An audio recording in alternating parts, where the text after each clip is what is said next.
ግን ምንም ሰበር ዜና የለም አለ ለሰበር ዜናው ትንሽ ቆይተን ልንገባበት ነበር አሁንም እናቀርበውም ካልክ ችግር የለም ከተቻለ ራሱ ተዋቂው እንድናስገባ ነበር ግን ባንተ ምን ነገር ካልከኝ ችግር የለም ሰበር ዜና እኮ አንዱ ትኩስነቱ ነው አልብዚያ ምን የሚሰብረው ነገር የለም ሌላ ቦታ ላይ ሊሰበር ይችላል ስለዚህ እዚሁ ቢሰበር ይችላል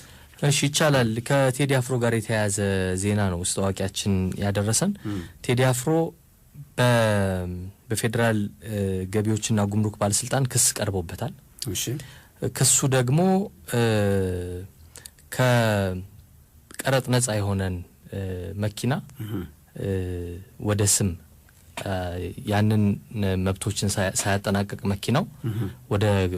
ወደ ስሙ አዛውሯል በሚል ነው ክሱን ያቀረበበት መኪናው BMW መኪና ነች ከዚህ በፊትም በሰው ገጭቶበታል ተብሎ የተከሰባት መኪና ነች BMW መኪና ነች ያቺ መኪና ከ8 አመት በፊት ስትገባ ከቀረጥ ነፃ ሆና ነበር የገባቸው እና ክሱ የሚለው ቴዲ ያንን መኪና የገዛው ከቀረጥ ነፃ ማስገባሰው ሰው እንደሆነ ያወቀ ነው የሚል ቅሬታ ነው ክስን የቀረበበት ስለዚህ ፌደራል ገቢዎችና ጉምሩክ ባለስልጣን ደግሞ ለዚህ ይሄ ተገቢውን ነገር ላላጠናቀቀው መኪና ስም በመዛወሩ ጥፋት ተሰርቷል ብሎ ነው ክስ ያቀረበው በዚህ መሰረት ዛሬ ጧት ቴዲ አራዳ ምድብ ችሎት አራዳ ምድብ አንደኛ ወንጀል ችሎት ቀርቦ ነበር ክሱም ታይቷል በ30 ሺህ ብር ዋስ ዳኛዋ እንዲለቀቅ ትእዛዝ ሰጥተዋል እንግዲህ